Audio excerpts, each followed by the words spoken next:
अगले कुछ दिन हमारी क्लासेज इसी मोड में चलनी है, तो आप ढंग से अटेंड भी करें, नोट्स भी बनाएं, अच्छे से चीज़ों को सीखते चलें।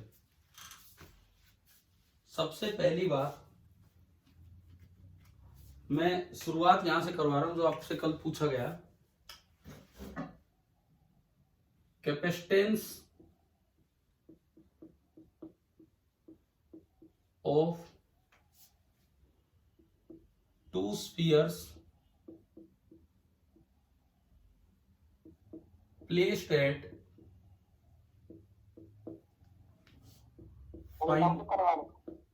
finite distance। क्या कह रहे हो? टॉपिक की तरह ले लो चीज को, वो कल एक क्वेश्चन आया होगा आपके टेस्ट में, वही बता रहा हूं। टॉपिक की तरह देख लो, finite distance from each other. हमने जब ये चैप्टर अपना शुरू किया था, तो क्या स्फेरिकल कैपेसिटर लिया था इनफाइनाइट सेपरेशन वाला? इनफाइनाइट सेपरेशन वाले का आया था 4 pi epsilon naught R1 R2 upon R1 plus R2, आया था कि नहीं बताओ? है ना? तो अगर मान लो वही सब, जैसे आपका जो सवाल था, लेट एक का रेडियस A, एक का रेडियस B, और separation between them is D। मान लो ये अरेंजमेंट है और आपको इसका कैपेसिटेंस निकालना हो कि क्या होगा। सपोज थोड़ा आसान बनाने के लिए Q1 Q2 की बजाय हम चार्ज क्या मान ले, Q और माइनस Q। इससे फायदा क्या मिल जाता है? इससे फायदा ये मिल जाया करता है कि चार्ज स्टोर्ड सीधा लिखा जाएगा Q। अब V लिखना है, प्लस माइनस और पोटेंशियल डिफरेंस V। क्या ये वाला क्वेश्चन सेम ऐसा ही कोई सवाल कल था क्या टेस्ट में, पहला ही क्वेश्चन?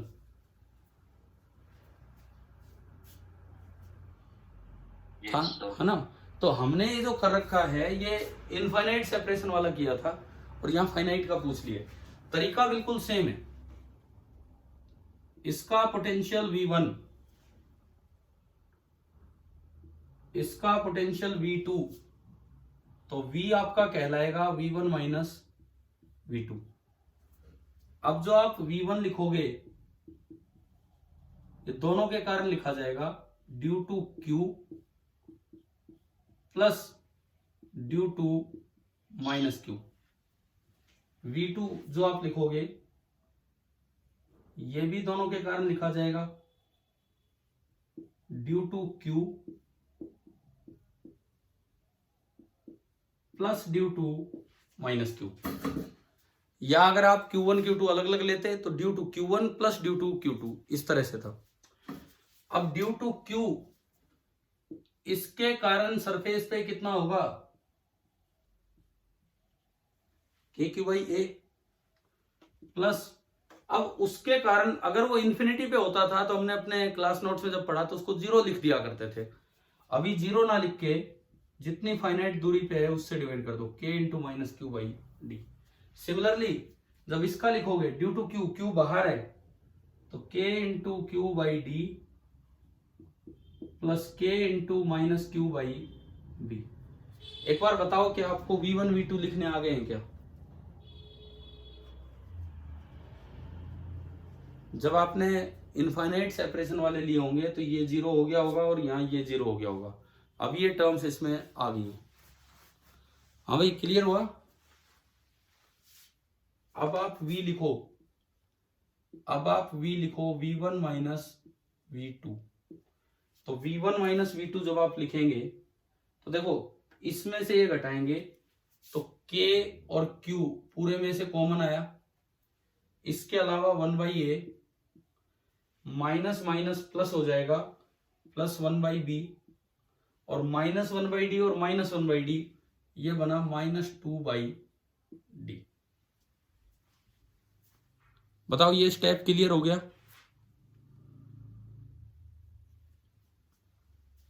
हाँ भाई बोलिए, V1 V2 और इनका सब्ट्रैक्शन क्लियर है?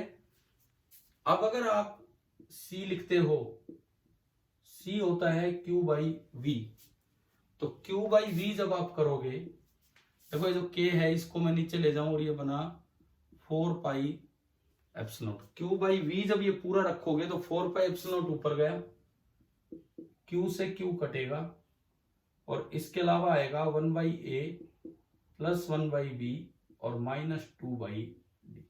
ये इसका कैपेसिटेंस हो गया। और आप इसका स्पेशल केस बना सकते हो, अगर d टेंड्स टू इंफिनिटी हो जाए, अगर d बहुत ज्यादा हो जाए तो 2 बाई डी 0 हो जाएगा। तो ये जो आएगा for d tends to infinity, जो कैपेसिटेंस निकल के आएगा ये a भी ऊपर जाएगा 4 pi epsilon naught A B upon A plus B. ये वही फॉर्मूला है 4 pi epsilon naught r1 r2 upon r1 plus r2। तो बताओ फाइनाइट डिस्टेंस वाला भी उसी तरीके से करना है जैसे इनफाइनाइट डिस्टेंस वाला किया। हाँ भाई, क्लियर हुआ कि नहीं?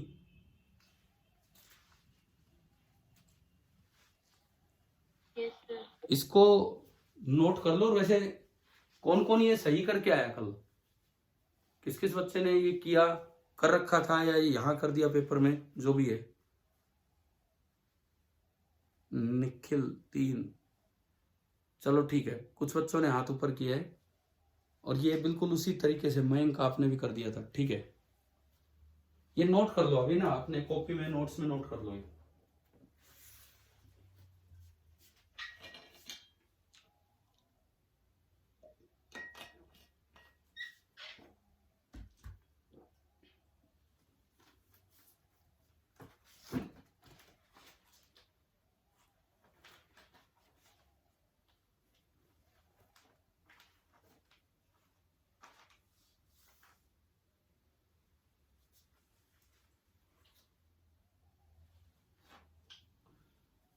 हो जाए तो बताना, फिर मैं मिटा के आगे बढ़ूंगा।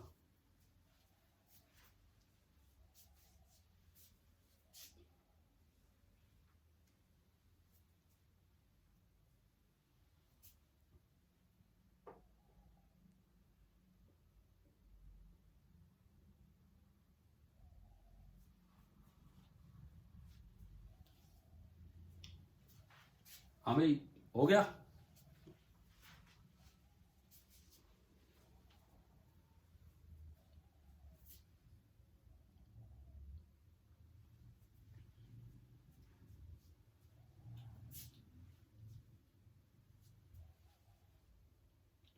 चले क्या आगे बढ़े?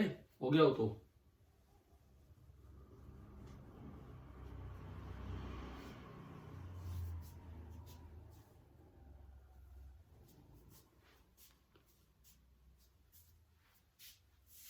अरे बोलो, नोट हो गया तो मैं मिटा दूं इसको।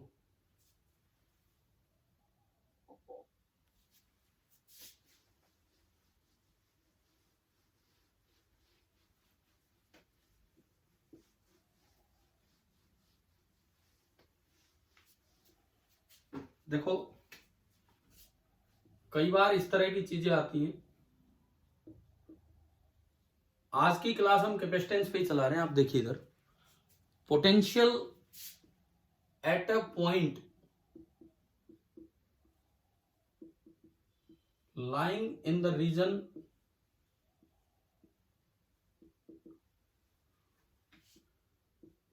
between the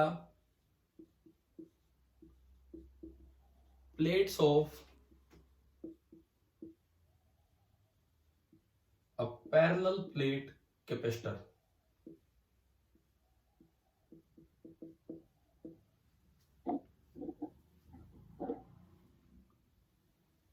Potential at a point between the region lying between the region lying in the region between the plates of a parallel plate capacitor. Suppose ऐसे कोई सवाल आ जाए,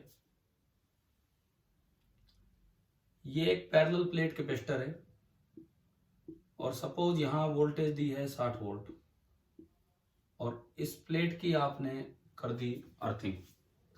now this is the plate A and this is the plate B. ये आपने इस तरह से बनाया और मैं कहूं कि ये डिस्टेंस है 10 सेंटीमीटर और यहां से 4 सेंटीमीटर दूर कोई पॉइंट है P, तो आपको बताना है कि पोटेंशियल एट P क्या होगा। ये इंफॉर्मेशन आपको दे रखी है और पोटेंशियल एट P आपको बताना है कि क्या होगा।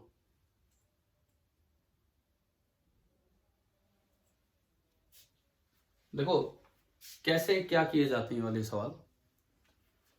हम जानते हैं कि between the plates, large plates के बीच में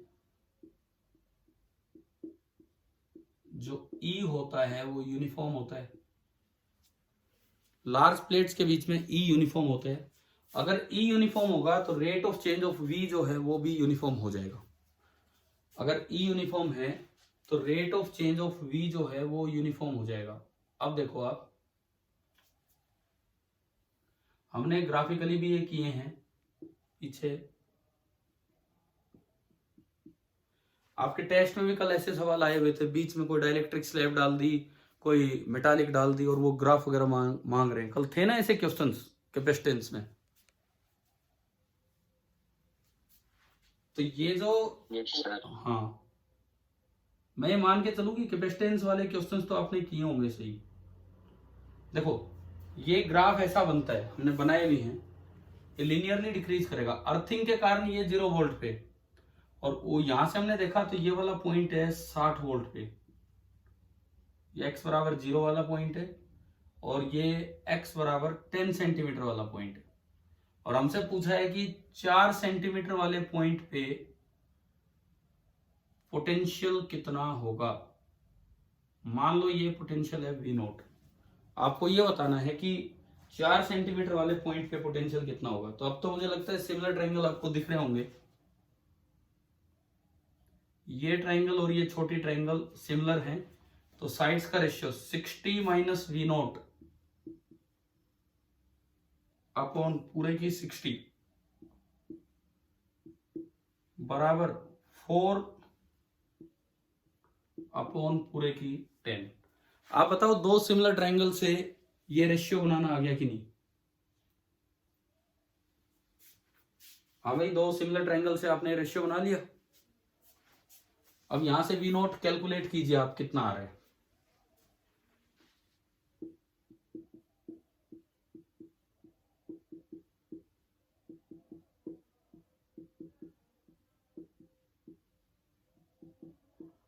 कितना आया V नोट?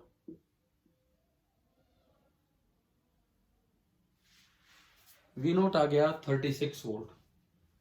आप बताओ कि आपको ये समझ आ गया कि नहीं आया, बताओ।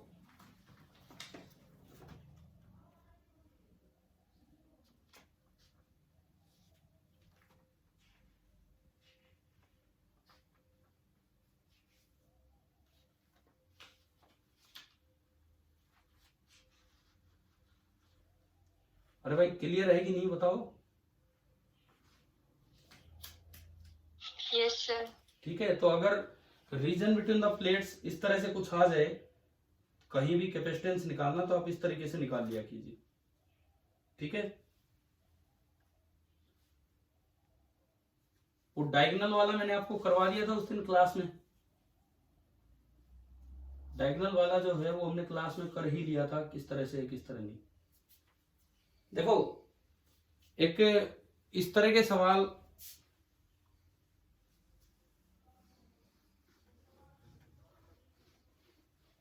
लिख लिया था ना ये।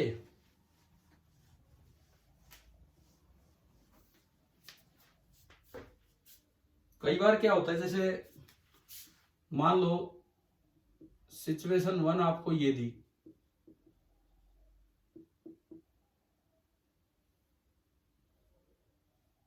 ये एक कैपेसिटर दिया और ये एक वोल्टेज दी V, कैपेसिटेंस है C। इसको थोड़ा मॉडिफाई किया और हो सकता है ये सिचुएशन पहले की भी हो कभी क्लास में, ना भी की हो। देखिए आप, एक सिचुएशन आपने ये बनाई,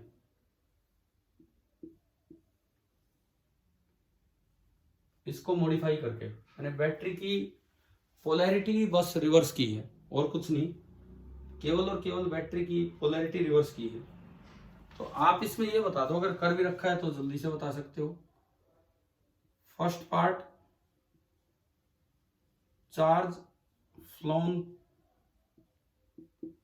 थ्रू बैटरी, कब? जब आपने सिचुएशन 1 से सिचुएशन 2 में कन्वर्ट किया। Second part, work done by battery,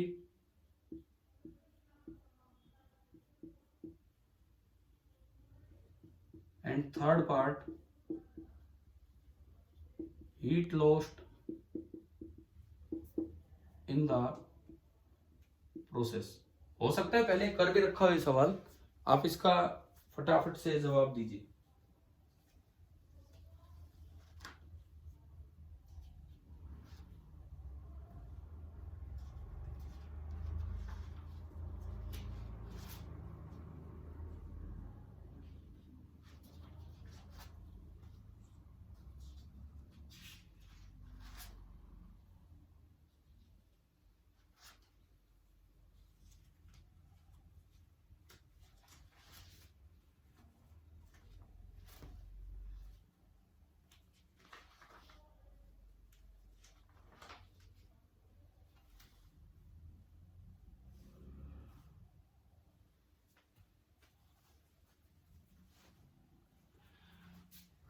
बताओ जल्दी बताओ, फिर मैं नेक्स्ट टॉपिक स्टार्ट कर रहा हूँ इसी में जो एक पार्ट बचा हुआ है। हाँ भाई, यहाँ पे चार्ज टोन कितना है, यहाँ पे CV एंड माइनस CV, यहाँ पे हो गया CV एंड माइनस CV। तो इस माइनस CV वाले पे CV लाने के लिए, इस माइनस CV वाले पे CV लाने के लिए बैटरी ने कितना चार्ज भेज दिया होगा, बताओ कितना चार्ज बैटरी ने फ्लो करवाया कि माइनस CV वाले पे CV हो जाए। 2CV, 2CV गया तभी तो माइनस CV वाले पे तो CV हो गया, और CV में से 2CV निकला तो कितना हो गया, माइनस CV। तो चार्ज फ्लोन थ्रू सेल का आंसर आ गया 2CV। Work done by battery, work done by battery delta Q into V। अगर बैटरी में नेगेटिव से पॉजिटिव जा रहा है तो बैटरी पॉजिटिव वर्क करेगी, और पॉजिटिव से नेगेटिव आ रहा है तो बैटरी नेगेटिव वर्क करेगी। तो यहाँ पे बैटरी ने पॉजिटिव वर्क किया और डेल्टा Q इंटू V किया, तो कितना आ गया work done by battery, 2CV square. अगली चीज आप बताओ, heat lost in the process, heat lost in the कितनी होगी,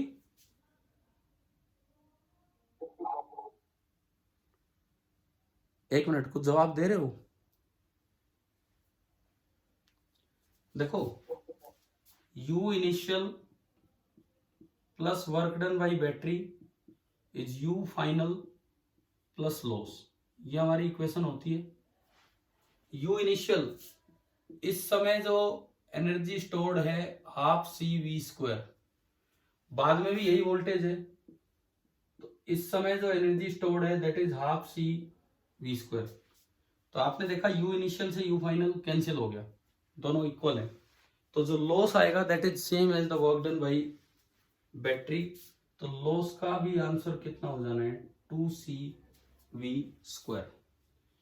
इस टाइप की चीजें इस पेपर में आई तो भी ठीक, नहीं आई तो भी ठीक, लेकिन ये आ सकती हैं, हमें ध्यान रखना है इन बातों का, ठीक है।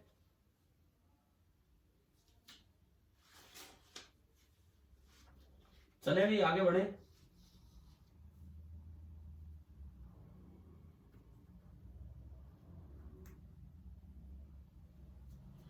इसके बाद देखो अगली चीज, जो एक चीज हमारी जो हमने नहीं भी पढ़ी है, और शायद उस पर कोई पार्ट आया भी नहीं क्योंकि श्योर भी नहीं थे कि वो इस टेस्ट में शामिल है कि नहीं, that part is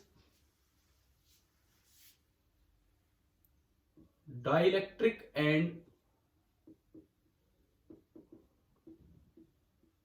polarisation.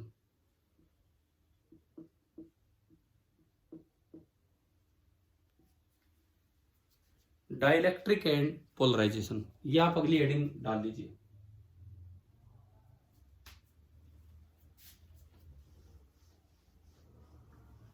Dielectric and polarization, ये वाला पार्ट हम स्टार्ट कर रहे हैं।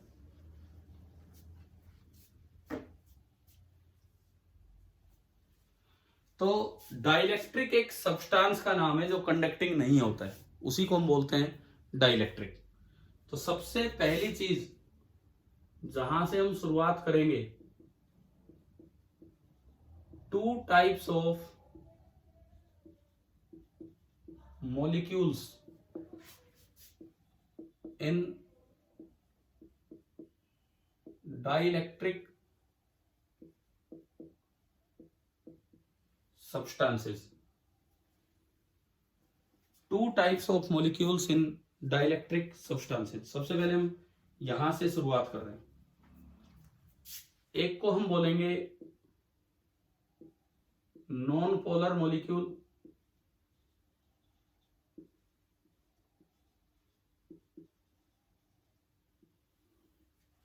और दूसरे को हम बोलेंगे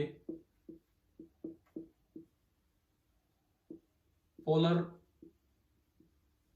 मॉलिक्यूल्स। एक नॉन पोलर मॉलिक्यूल और एक polar molecule.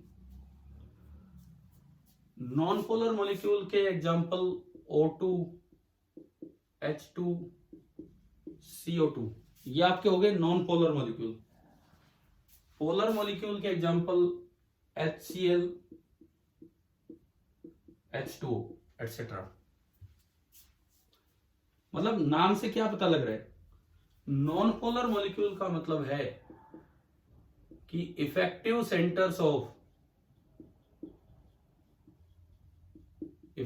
Centres of positive charge and negative charge coincide. Effective centres of positive and negative charge coincide. और यहां पे क्या होगा, these centres do not coincide. These centres do not coincide. अगर आप इसका कोई स्पेसिमेन बनाना चाहें, कोई सैंपल इसका दिखाना चाहें, एक साइड में बना रहा हूं नॉन पोलर का और एक साइड में बना रहा हूं पोलर का, तो जो शेप बनाने का तरीका होता है, हम केमिस्ट्री के अकॉर्डिंग स्ट्रक्चर नहीं बना रहे हैं, हम फिजिक्स के अकॉर्डिंग एक सिंबल बना रहे हैं। तो जो शेप बनाने का तरीका है ये स्फेरिकल बनाया जाता है। स्फेरिकल शेप रिप्रेजेंट करती है कि जहां पॉजिटिव चार्ज का सेंटर है वहीं नेगेटिव चार्ज का सेंटर है। लेकिन जो पोलर मॉलिक्यूल है इनकी शेप थोड़ी सी एक्सटेंडेड दिखाई जाएगी, इलिप्टिकल टाइप। लेकिन इनमें क्या है, पॉजिटिव चार्ज का सेंटर एक साइड, नेगेटिव का एक साइड, और एक डाइपोल मोमेंट टाइप चीज हर मॉलिक्यूल में बनेगी। हर मॉलिक्यूल में एक डाइपोल मोमेंट बनेगा। इनमें क्या है, जहां पॉजिटिव का सेंटर है वहीं नेगेटिव का सेंटर है। ये इस तरह से होता है। तो अगर मैं दोनों में कंपैरिजन करूं, P मॉलिक्यूल भी जीरो है, इंडिविजुअल मॉलिक्यूल का डाइपोल मोमेंट भी जीरो है, और P स्पेसिमेन भी जीरो है, पूरे सैंपल का भी जीरो है। जब इंडिविजुअल का ही नहीं होगा तो पूरे सैंपल का भी जीरो ही हो जाना है। लेकिन अगर मैं यहां की बात करूं, P molecule this is non zero, P molecule is non zero, ये जीरो नहीं है। बट जो P स्पेसिमेन है, P specimen that is zero, क्योंकि सारे इंडिविजुअली कैंसिल आउट हो जाया करते हैं। ये ठीक है। अब हम देखेंगे, ये तो तब है in the absence of any field. बाहर से आपने कोई ई एक्सटर्नल नहीं लगाया है, तो इसकी ये शेप है और इसकी ये शेप है। P स्पेसिमेन दोनों का ही जीरो है, लेकिन P इंडिविजुअल मॉलिक्यूल इसका जीरो होगा और इसका नॉन जीरो। एक बात बताओ, यहां तक समझ आ गया है क्या? और शायद ये चीज कभी डाइपोल मोमेंट पढ़ा है, उस समय फिजिकल सिग्निफिकेंस में भी बताई हो। हाँ भाई, क्लियर है? Yes sir. नोट कर लिया है यहां तक? नहीं किया है तो मैं 2 मिनट रुक रहा हूं, अब कीजिए। फिर इसी में अगला पॉइंट बनाएंगे, in the presence of external field, इधर भी और इधर भी।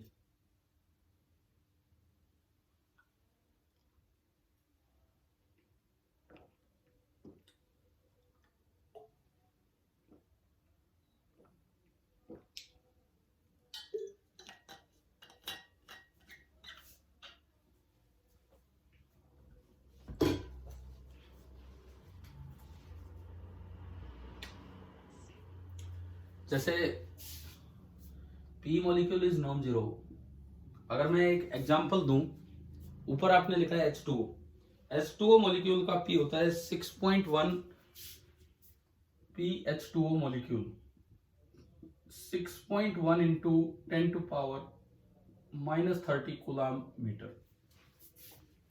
H2O का एक सिंगल मॉलिक्यूल अगर आप लेंगे तो उसका डाइपोल मोमेंट होता है 6.1 इंटू 10⁻⁻30 कूलम मीटर।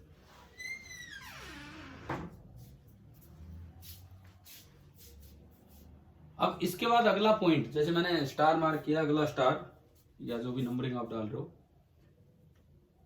ये तो था जब ई एक्सटर्नल जीरो है।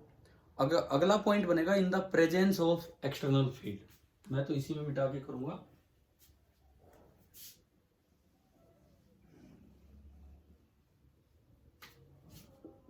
अगला जो हमारा पॉइंट बनेगा, in the presence of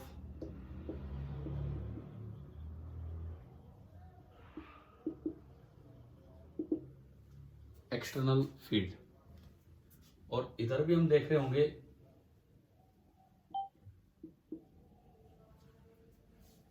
in the presence of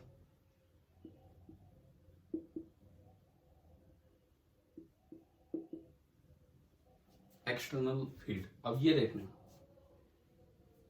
actually इधर वाले मॉलिक्यूल में एक फिनोमिना हो जाता है जिसको बोलते हैं स्ट्रेचिंग।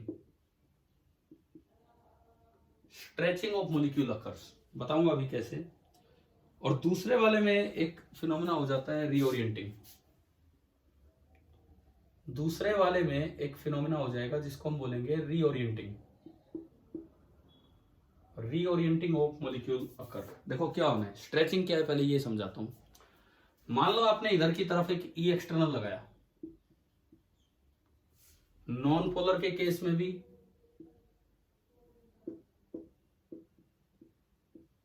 और पोलर के केस में भी, नॉन पोलर के केस में भी और पोलर के केस में भी। स्ट्रेचिंग का क्या मतलब है, इलेक्ट्रिक फील्ड का काम है पॉजिटिव चार्ज पे फोर्स फील्ड की डायरेक्शन में लगाना और नेगेटिव पे अपोजिट डायरेक्शन में। तो जो इसका पॉजिटिव चार्ज है वो थोड़ा सा शिफ्ट हो जाएगा आगे की तरफ और नेगेटिव पीछे, तो सेंटर भी शिफ्ट हो गए।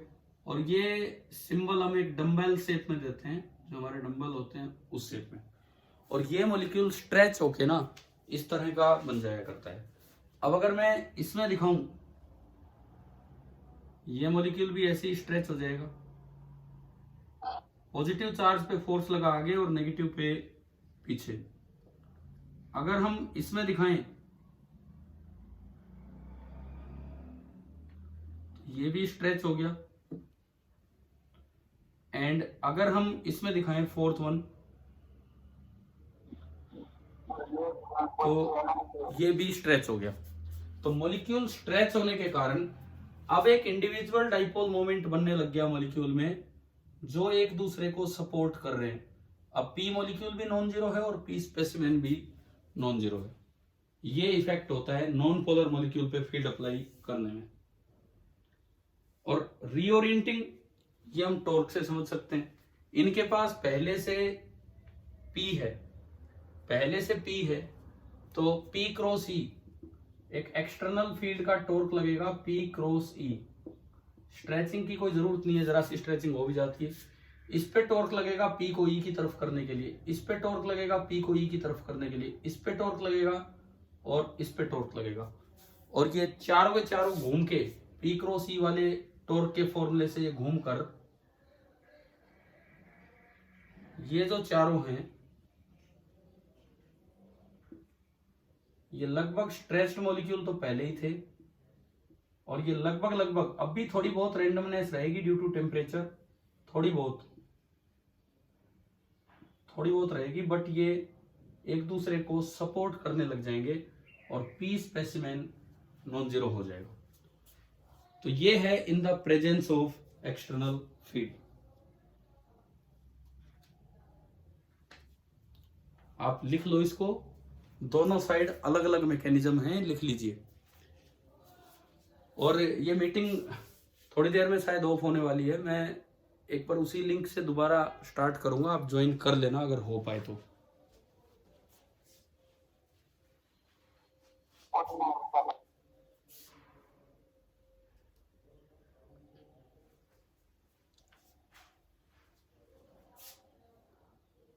हाँ भाई लिख लिया ये।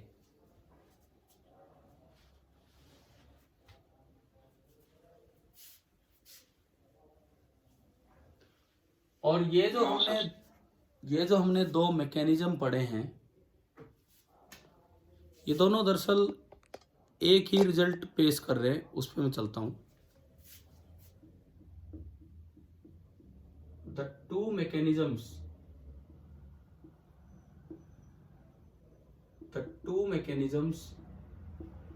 प्रोड्यूस द सेम रिजल्ट, और वो रिजल्ट क्या है वो मैं लिखता हूं, मटेरियल गेट्स पोलराइज्ड। वो जो सेम रिजल्ट हमें मिला है वो ये मिला है कि जो मटेरियल है ना उसका पोलराइजेशन हो गया है, मटेरियल गेट्स पोलराइज्ड, ये हमें रिजल्ट उनसे मिला है।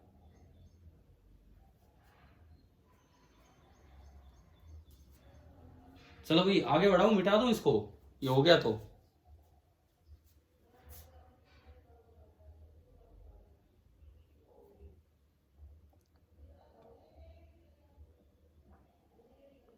पार्टिसिपेंट्स 31, इट मीन्स 30 स्टूडेंट्स हैं। भाई ये बताओ समझ आ रहा है ना ठीक ठाक? Yes sir.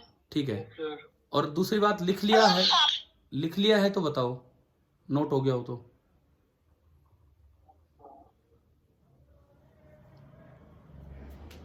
चलूं आगे बढ़ूं? Yes sir. ठीक है। अब देखिए अगली चीज, ये तो एक क्वालिटेटिव बात होगी कि पोलराइजेशन फिनोमिना क्या है। अब हम पढ़ेंगे polarization as a physical quantity. Polarization phenomena तो हमारी समझ आ गया है। अगली चीज जो है that is polarization as a physical quantity.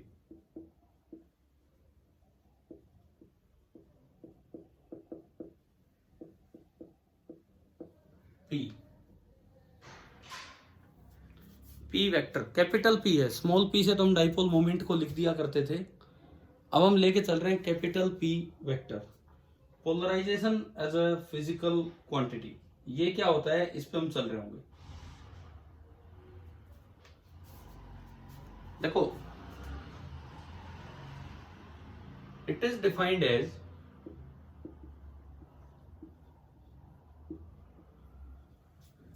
जो पोलराइजेशन किसी डाइलेक्ट्रिक में होगा तो पोलराइजेशन वेक्टर क्या होगा, it is defined as the dipole या नेट डाइपोल मोमेंट इंड्यूस्ड पूरे स्पेसिमेन में, net dipole moment induced per unit volume of specimen, per unit volume of specimen. मतलब इसकी डेफिनेशन कुछ इस तरह की है कि P vector is equal to dipole moment induced per unit volume. अभी हम डायग्राम बना के सीखेंगे। इसकी यूनिट बताओ यहां से, dipole moment induced per unit volume की यूनिट, पोलराइजेशन की यूनिट। डाइपोल मोमेंट की यूनिट क्या होती है? Coulomb metre. और वॉल्यूम की यूनिट मीटर क्यूब। तो मीटर से मीटर गया, तो पोलराइजेशन फिजिकल क्वांटिटी की यूनिट आई coulomb per metre square. Coulomb per metre square is same as those of surface charge density.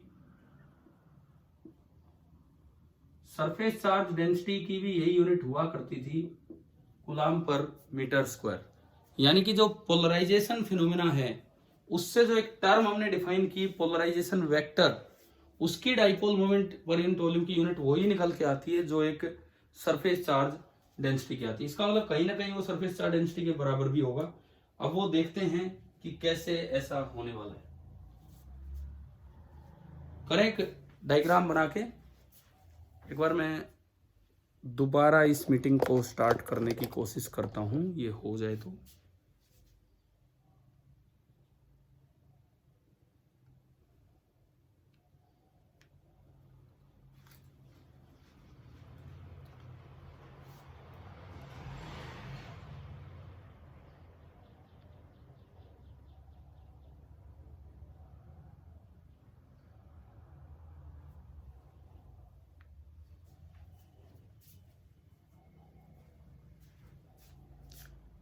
अभी हम कंटिन्यू करेंगे उसी क्लास को थोड़ी देर और,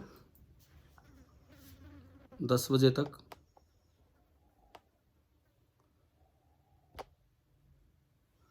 हाँ जी, आप आइए, फटाफट आइए, जो भी 30-31 पार्टिसिपेंट्स थे।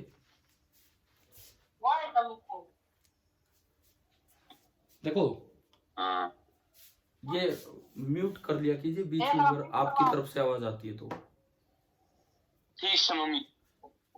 देखो, पोलराइजेशन वेक्टर को हमने डिफाइन किया dipole moment induced per unit volume. Dipole moment की यूनिट है कूलम मीटर और वॉल्यूम की यूनिट है मीटर क्यूब। इसका मतलब पोलराइजेशन वेक्टर वही निकल के आ गया जो सरफेस चार्ज डेंसिटी की यूनिट है वही इसकी। अब देखते हैं कि ऐसा हुआ क्यों और क्या सच में ये किसी सरफेस चार्ज डेंसिटी के बराबर भी है कि नहीं। तो वो वाली चीज हम चेक करेंगे। अब देखो, हटा दूं मैं इसको।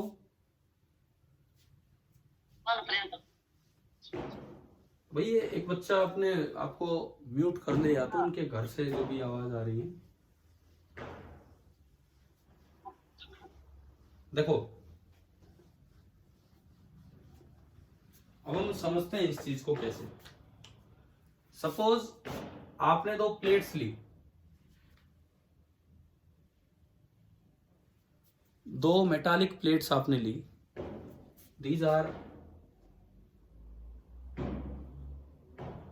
These are 2 metal plates और इन पे ना एक चार्ज डेंसिटी दे रखी है, एक पे सिग्मा और एक पे माइनस सिग्मा। एक पे आपने पॉजिटिव चार्ज दिया हुआ है और एक पे आपने नेगेटिव, और दोनों अंदर की तरफ आ जाएंगे आपसी अट्रैक्शन के कारण, दोनों अंदर की तरफ आ जाएंगे। अब देखो, ये जो सिग्मा होता है, ये जो प्लस माइनस सिग्मा आपने दिया, इसको बोला जाता है free surface charge density. This is the free surface charge density जो आपने इसको दे के छोड़ी। इनके बीच में हमने एक डाइलेक्ट्रिक स्लैब डाल दी जिसका की डाइलेक्ट्रिक कांस्टेंट है के। इन दोनों के बीच में आपने एक डाइलेक्ट्रिक स्लैब डाल दी जिसका डाइलेक्ट्रिक कांस्टेंट है के। पॉजिटिव की तरफ नेगेटिव चार्ज इंड्यूस होगा, सिग्मा पी भी बोल सकते हो, सिग्मा बी भी बोल सकते हो, और यहां प्लस का सिग्मा बी। अब ये जो सिग्मा पी है इसको बोलते हैं पोलराइज्ड, या फिर बाउंड, या फिर न्यूट्रल चार्ज। पोलराइज्ड यानी कि नेगेटिव चार्ज, और बाउंड यानी कि positive charge. Surface charge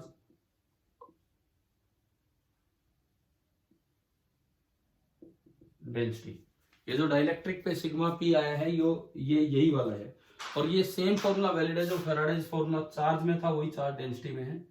sigma P is equal to sigma into 1-1/k। जो कैपेसिटर में डाइलेक्ट्रिक भरते थे तो उसमें जो फॉर्मूला लगाया करते थे वही सेम फॉर्मूला यहां भी वैलिड है एज इट इज। ठीक है, अब मान लो इस पूरी साइड जो भी थोड़ा चार्ज आया वो Q है, और इस पूरी साइड जो भी थोड़ा चार्ज आया वो -Q है, and area of each side,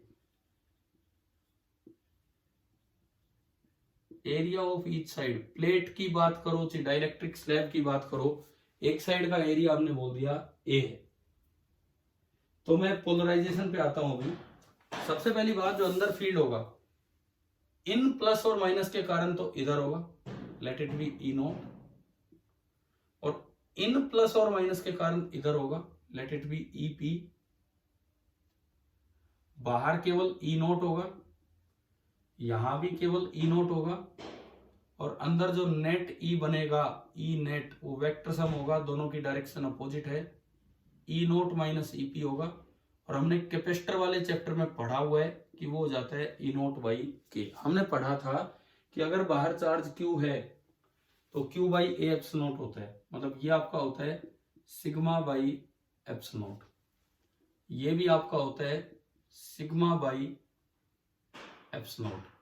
अब ये E0 तो होता है σ/ε0, और ये जो EP होता है इधर की तरफ पोलराइजेशन वाला, ये हो जाता है σP/ε0। और जब इससे घटाते हो तो फाइनली ये आपने पढ़ा हुआ है, ये रिजल्ट आता है E0/K। कैपेसिटर में आपने पढ़ा था पूरा। ठीक है, अब मैं बात करता हूं कि इसके अंदर जो पोलराइजेशन वेक्टर बना है वो किधर से किधर होगा। पोलराइजेशन वेक्टर की डेफिनेशन है, पोलराइजेशन वेक्टर की डेफिनेशन है P induced per unit volume. तो इसकी डायरेक्शन फॉर्मूले से पता लग रही है कि जो P इंड्यूस्ड की डायरेक्शन वही P है। एक बार इस डाइलेक्ट्रिक में देख के बताओ, डाइपोल मोमेंट इंड्यूस्ड की डायरेक्शन लेफ्ट टू राइट की राइट टू लेफ्ट? हाँ जी बताए, लेफ्ट टू राइट की राइट टू लेफ्ट?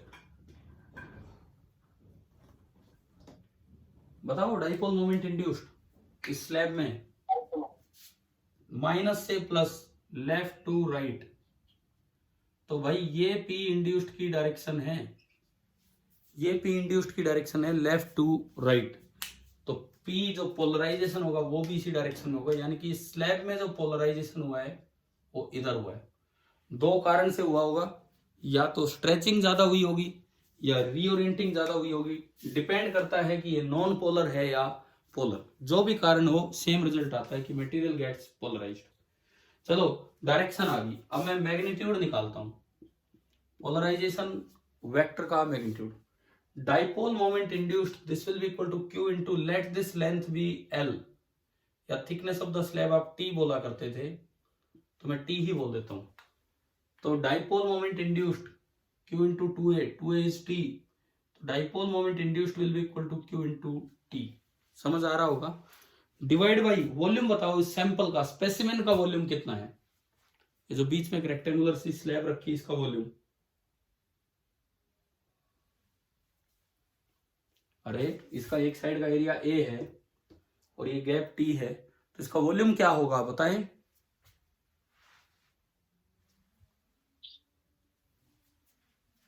वॉल्यूम क्या होगा? Area of one side into gap T, thickness से thickness cancel, this is Q/A, and Q/A is sigma polarised, Q/A is sigma polarised. तो P बराबर आ गया sigma bound बोल दो चाहे सिग्मा पोलराइज्ड बोल दो। इसका मतलब पोलराइजेशन वेक्टर की वैल्यू सरफेस पे अपीयर होने वाली सरफेस चार्ज डेंसिटी के बराबर होगी। इसीलिए इसकी जो यूनिट है वो निकल के आई थी कूलम पर मीटर स्क्वायर। आप बताओ जी, ये समझ आ गया क्या यहां तक?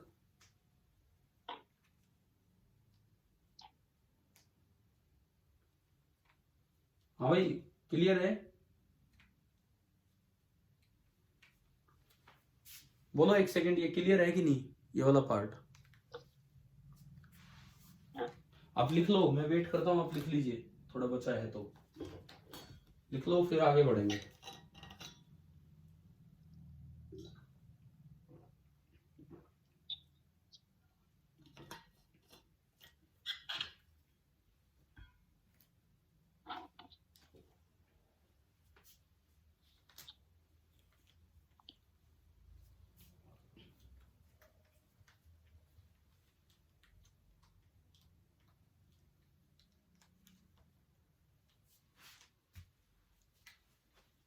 डिस्कनेक्ट।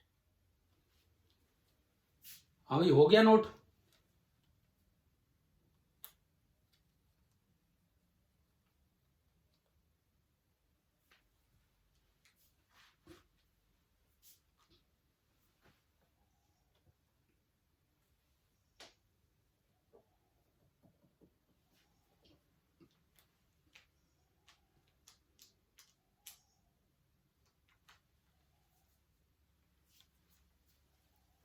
अब हम देखेंगे कि किसी डाइलेक्ट्रिक में जो बाउंड चार्ज अपीयर होगा, जो बाउंड चार्ज है सिग्मा पी या सिग्मा पी, यहां तो आ गया पी बराबर सिग्मा पी।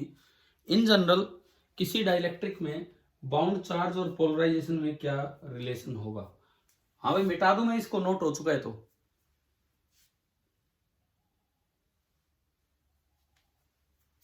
हो गया क्या नोट, बताओ? Yes sir. ठीक है।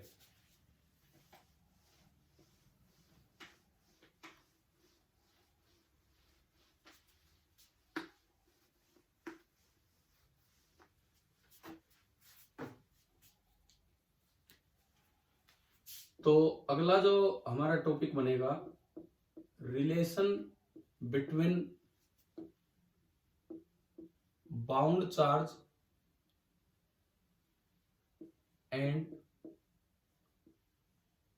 पोलराइजेशन। एक डाइलेक्ट्रिक दिया हो, उसमें बाउंड चार्ज और उसमें पोलराइजेशन में क्या रिलेशन बनेगा, ये हमें देखना है। क्या रिलेशन होता है ये हमें देखना है। तो नंबर 1, इंड्यूस्ड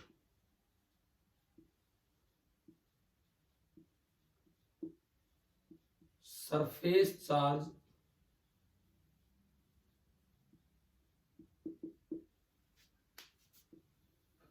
डेंसिटी। और जो सिग्मा पी आप लिख रहे थे, उसमें और पी वेक्टर में क्या रिलेशन होता है? तो उसका रिलेशन बड़ा क्लियर है कि sigma P polarization vector dot N cap. यहां पे एन कैप क्या होता है, हमने गॉस लॉ वाले चैप्टर में भी पढ़ा। एन कैप का क्या मतलब है? N cap is a unit vector along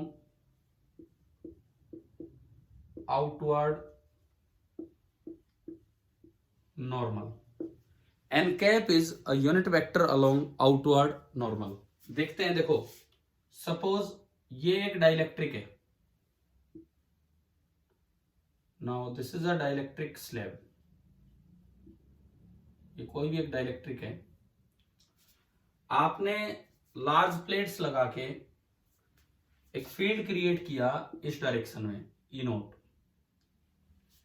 उस फील्ड के कारण एक पोलराइजेशन आया। इस फील्ड के कारण, फील्ड की डायरेक्शन में अभी हमने पढ़ा, या तो स्ट्रेचिंग के कारण या रीओरिएंटिंग के कारण एक पोलराइजेशन आया पी वेक्टर। इस साइड आया पी वेक्टर। अब मुझे इस पर जो सामने से मैं आपको 4 फेसेस दिखा रहा हूं, इस फेस पे नॉर्मल, आउटवर्ड नॉर्मल इधर होगा, इस फेस पे आउटवर्ड नॉर्मल इधर होगा, इस फेस पे आउटवर्ड नॉर्मल इधर होगा, और इस फेस पे आउटवर्ड नॉर्मल इधर होगा। ऐसी 2 फेस और बच गए। पीछे एक फेस है उसका पीछे की तरफ होगा, और आगे एक फेस है उसका बाहर की तरफ होगा। आप ये बताओ कि आपको आउटवर्ड नॉर्मल की डायरेक्शन बनानी आ गई है क्या? इस डाइलेक्ट्रिक स्लैब पे, ठीक है। अब देखो, अब हम पी डॉट एन कैप करेंगे। यहां पी इधर है, पी की डायरेक्शन जो है इस डाइलेक्ट्रिक में इधर है, पी की डायरेक्शन इस डाइलेक्ट्रिक में इधर है, और पी की डायरेक्शन इस डाइलेक्ट्रिक में इधर है। सबसे पहले यहां देखो एंगल कितना है, 90 डिग्री। तो क्या टॉप फेस पे कोई चार्ज अपीयर होगा या नहीं होगा? टॉप फेस पे, टॉप फेस पे कोई चार्ज अपीयर होगा या नहीं होगा बताओ? या बॉटम फेस पे कोई चार्ज इंड्यूस होगा या नहीं होगा बताओ? नहीं होगा। नहीं होगा, क्योंकि डॉट प्रोडक्ट है cos 90 0। इस फेस पे पॉजिटिव चार्ज अपीयर होगा या नेगेटिव?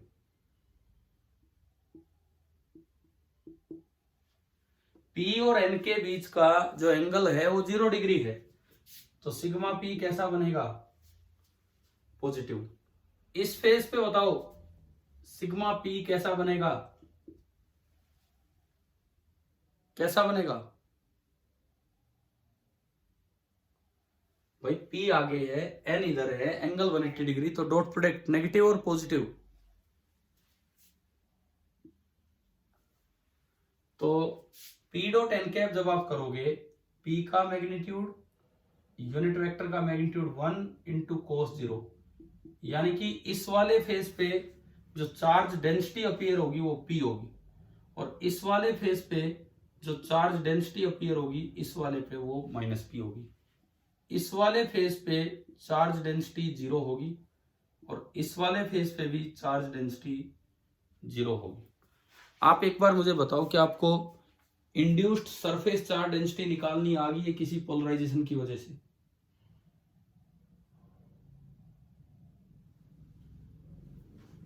हाँ भाई, क्लियर है ना?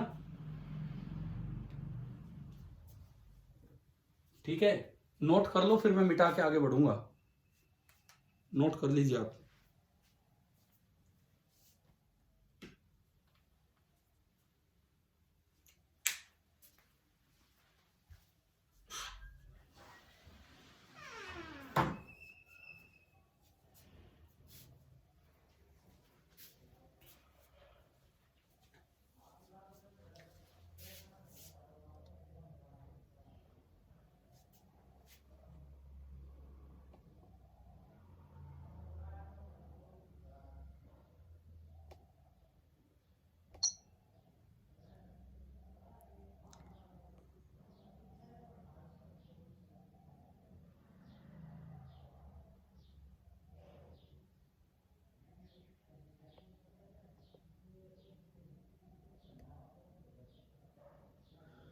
चलें आगे बढ़े, हो गया हो तो?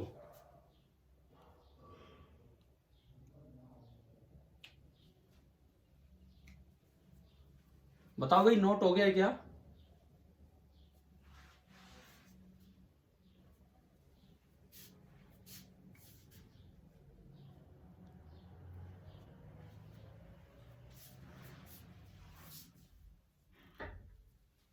अरे नोट हो गया, बताओ। अब इसके अंदर जो दूसरी चीज आती है, number 2, this is induced volume charge density, कि इस डाइलेक्ट्रिक के अंदर, अभी तो मैंने सरफेस की बात की है, अब डाइलेक्ट्रिक के अंदर कितनी चार्ज डेंसिटी इंड्यूस होगी?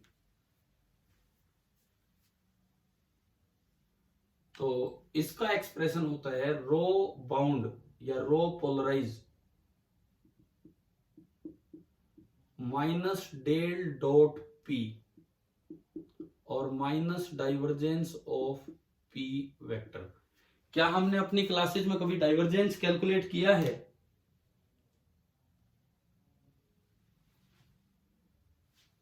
हाँ भाई बताओ, क्या डाइवर्जेंस कैलकुलेट किया है हमने? ग्रेडियंट, डाइवर्जेंस, कर्ल, ये 3 चीजें कैलकुलेट की हैं कि नहीं? Yes sir. ठीक है, तो मान लो कि polarization vector is P X I cap, P Y J cap, and P Z K cap. तो डाइवर्जेंस ऑफ पी कैसे निकालते थे अगर आपको याद हो तो, ये वेक्टर आएगा कि स्केलर आएगा? डाइवर्जेंस फाइनली स्केलर आता है। ये ऐसे निकलता है, partial differentiation of P X only with respect to X, partial differentiation of P Y only with respect to Y, and partial differentiation of P Z only with respect to Z. और जो रो bound होगा, रो bound, इसको मैं हटा रहा हूं यहां, इसके अंदर जो रो बाउंड होगा this will B minus P x by ये,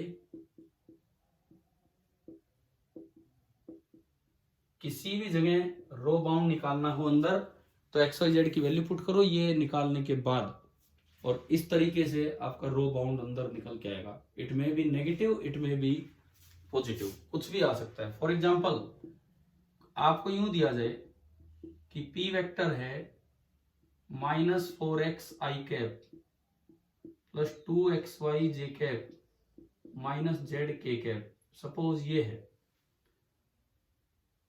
और आपसे पूछा है कि रो बाउंड बताओ, कहां पे पॉइंट दे दिया 1, 2, -1, यहां पे charge density, volume charge density क्या होगी ये निकालना है, ये निकालना है हमें। तो क्या करें हम, सबसे पहले ये कैलकुलेट करें del dot P.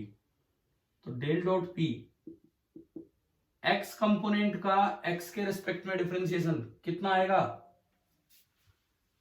-4, Y component का वाई के रिस्पेक्ट में डिफरेंशिएशन कितना आएगा 2x, डीवाई बाई डीवाई 1 हो जाएगा, x कांस्टेंट बना। z का z के रिस्पेक्ट में डिफरेंशिएशन कितना आएगा -1, तो ये आया -5 + 2x। ये मैं अंदर बात कर रहा हूं, ये डायग्राम तो पिछले उसका है। -5 + 2x, पी वेक्टर का डाइवर्जेंस निकाल के अब रो बाउंड आपने लिखा negative of this much, negative of this much, तो इसका नेगेटिव करोगे तो आया 5 - 2x, ये आ गया 5 - 2x, ये आ गया 5 - 2x। तो अब बताओ यहां से रो बाउंड कैसे निकाले, इसमें से x ही बस पुट करने लायक है, तो रो बाउंड कितना आ गया 5 - 2 × 1, यानी कि इस जगह पे जो वॉल्यूम चार्ज डेंसिटी है वो हो जाएगी 3 कूलाम पर मीटर क्यूब, 3 कूलाम पर मीटर क्यूब। भाई आप ये ना थोड़ा क्लास में ध्यान रखो, ठीक है? कुछ बच्चे अपने अलग ही बातों में लगे हुए हैं चैटिंग में, आप इधर ध्यान दीजिए, नहीं फिर वो ऑफ किया जाएगा, क्या फायदा है? वो इसलिए है कि आप मुझसे बात कर सके। चलो मुझे ये बताओ कि आपको induced volume charge density inside the dielectric निकालनी आ गई है क्या? डायग्राम की मैं अगर बात करूं, ये इस तरह का था कि ये कोई डाइलेक्ट्रिक था। अब इसके अंदर मुझे बताना हो कि कहीं रो बाउंड क्या होगा और उस जगह का पोलराइजेशन आपको दे रखा हो, तो रो बाउंड कैसे निकालते हैं उसका ये तरीका है। तो आप बताओ पोलराइजेशन से आपको वॉल्यूम चार्ज डेंसिटी भी और सरफेस चार्ज डेंसिटी भी डाइलेक्ट्रिक में दोनों निकालनी आ गई है कि नहीं?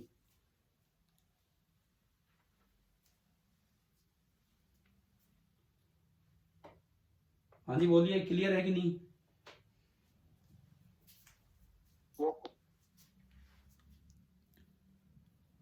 क्या कह रहे हो, समझ आ गया कैसे निकाला ये? Yes sir. ठीक है। अब इसमें एक स्पेशल केस जो ज्यादा पूछे जाने के चांस है हमारे इस डाइलेक्ट्रिक एंड पोलराइजेशन में, स्पेशल केस ये है कि P जो है वो हर जगह यूनिफॉर्म है। अगर P यूनिफॉर्म होगा, मतलब P यूनिफॉर्म का मतलब ये है independent of position. P uniform का मतलब है independent of position, X Y Z पे डिपेंड नहीं करेगा, तो ये भी 0 हो जाएगा, ये भी 0 हो जाएगा, ये भी 0 हो जाएगा। तो बाउंड चार्ज डेंसिटी कितनी हो जाएगी? Del dot P is 0। इसका मतलब बाउंड चार्ज डेंसिटी या पोलराइज डेंसिटी अंदर हर जगह 0 होगी। इसका मतलब अगर यूनिफॉर्म पोलराइजेशन हो, अगर यूनिफॉर्म पोलराइजेशन हो तो डाइलेक्ट्रिक में बाउंड वॉल्यूम चार्ज अपीयर नहीं होगा, केवल बाउंड चार्ज कहाँ अपीयर होगा, उसकी सरफेस पे, वॉल्यूम पे नहीं होगा, केवल और केवल कहाँ होगा, उसकी सरफेस पे। क्या ये बात समझ आ गई है क्या?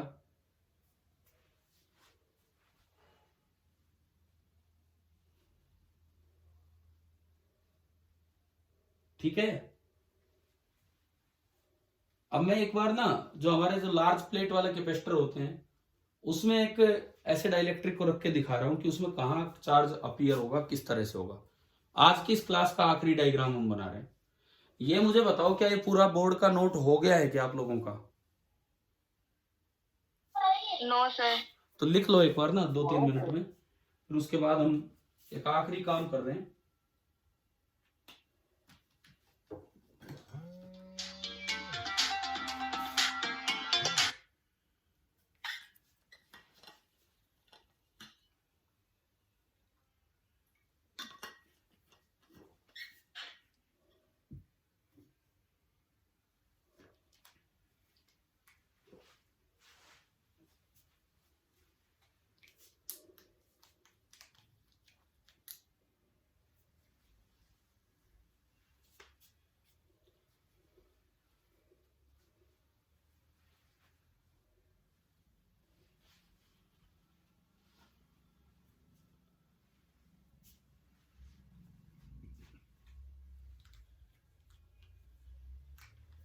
ये ध्यान रखना, अगर P यूनिफॉर्म है तो रो बाउंड 0 होगा, केवल सरफेस पे डाइलेक्ट्रिक के चार्ज अपीयर होगा, अंदर नहीं होगा। अगर P नॉन यूनिफॉर्म है तो अंदर भी चार्ज अपीयर होगा, इंड्यूस होगा।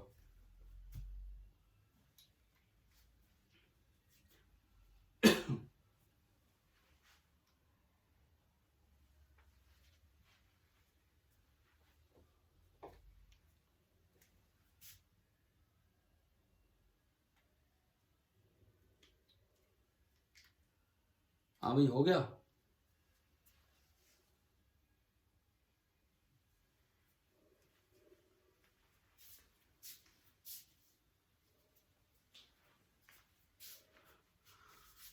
फ्रॉम 7:15 आज सुबह 7:15 से लगातार कंटिन्यूसली ये फोन जारी है।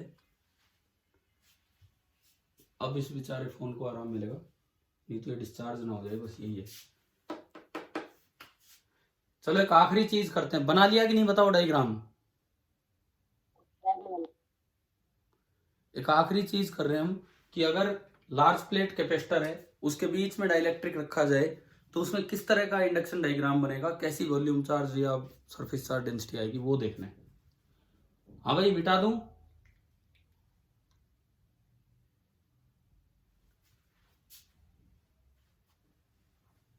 Yes sir. ठीक है, देख लो एक last diagram.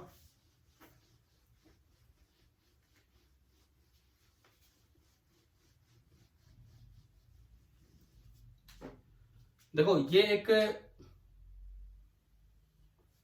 these are two large metal plates, two large metal plates। Suppose इसके बीच में ये मैंने कोई लगाया non polar dielectric, non polar homogeneous, मतलब एक जैसा है हर जगह, dielectric, non polar homogeneous dielectric. और इन पे ना चार्ज देके छोड़ दिया, यहां सिग्मा और यहां माइनस सिग्मा, और उसके कारण एक फील्ड आ गया इधर। उसने क्या किया, इसमें ना स्ट्रेचिंग करवा दी, इसके मॉलिक्यूल्स की स्ट्रेचिंग करवा दी, और ये इस तरह का नीचे तक बन जाएगा। अब इधर पॉजिटिव, इधर नेगेटिव, इधर नेगेटिव, इधर पॉजिटिव। अब देखो बीच में आप कोई भी पार्ट लोगे, छोटा सा पार्ट, तो बहुत पास पास है पॉजिटिव और नेगेटिव चार्ज। तो रो बाउंड आपको मिलेगा 0। भाई ये लार्ज प्लेट्स का फील्ड यूनिफॉर्म होता है, लार्ज प्लेट्स का फील्ड यूनिफॉर्म होता है, होमोजीनियस ये मटेरियल है, तो इस वाले केस में जो P होगा वो भी यूनिफॉर्म मिलेगा। अगर P यूनिफॉर्म मिलेगा तो रो बाउंड कितना होगा, 0 होगा। अंदर कोई भी छोटा सा पार्ट लोगे जितना पॉजिटिव चार्ज उतना ही नेगेटिव, तो वॉल्यूम चार्ज डेंसिटी 0। लेकिन इधर अगर आप देखते हो बाहर तो एक नेगेटिव सिग्मा पोलराइजेशन बचती है, इधर देखते हो तो एक पॉजिटिव डेंसिटी बचेगी, ये बराबर होगा P के और ये वाला माइनस P के। तो एक लार्ज मेटल प्लेट वाले कैपेसिटर के बीच में जब ऐसे आप होमोजेनियस डाइलेक्ट्रिक भरते हो तो इस तरह का चार्ज इंड्यूस होता है कि रो बाउंड तो 0 रहता है, rho surface sigma surface sorry that is polarisation के बराबर। अब ये बताओ आज की क्लास में डाइलेक्ट्रिक एंड पोलराइजेशन यहां तक समझ आया कि नहीं आया, क्लियर है? अब हम इस क्लास को ऑफ करने वाले हैं 10 बजे। एक चीज, आखिरी चीज, आपके पास एनसीईआरटी बुक रखी है क्या घर पे? अभी किसी एक दो बच्चों के पास हो तो बताओ। है तो उसमें एक चीज देखना, बस एक चीज, मेरी वाली बुक थोड़ी सी पुरानी है तो उसमें पेज नंबर 73 है, ये पेज नंबर 73 और उसमें ये फिगर दे रखा है 2.23, page number 73 and diagram is 2.23। आप सभी की बुक में ये कहीं आगे पीछे हो सकता है। एक बार आप ये डायग्राम दिख रहा है क्या आपको अपनी किताब में या इसमें? Yes sir. क्या ये जो मैंने बोर्ड पे बनाया ये डायग्राम इन्होंने अच्छे से बना के दिखा दिया है? दूसरी Yes, बात, इसके नीचे पढ़ो, इसके नीचे पढ़ो, अगर पढ़ा जा रहा है तो आपके पास किताब है तो उसमें से पढ़ लो, नहीं तो यहां से पढ़ लो अगर पढ़ा जा रहा हो तो। क्या लिखा हुआ है? a uniformly polarized dielectric amount to induce surface charge density but no volume charge density। हाँ, ये कहता है कि अब यूनिफॉर्मली पोलराइज्ड अगर डाइलेक्ट्रिक होगा it amounts only to surface charge density but no volume charge density. क्या आपको इसका रीजन समझ आ गया है क्या, इस डायग्राम का और इस स्टेटमेंट का? क्लियर है? ठीक है, अब हम आगे कल कंटिन्यू करते हैं, आज की क्लास को ऑफ करते हैं। चलो, अच्छा रहा आप सब जुड़े रहे इतनी देर, थैंक यू।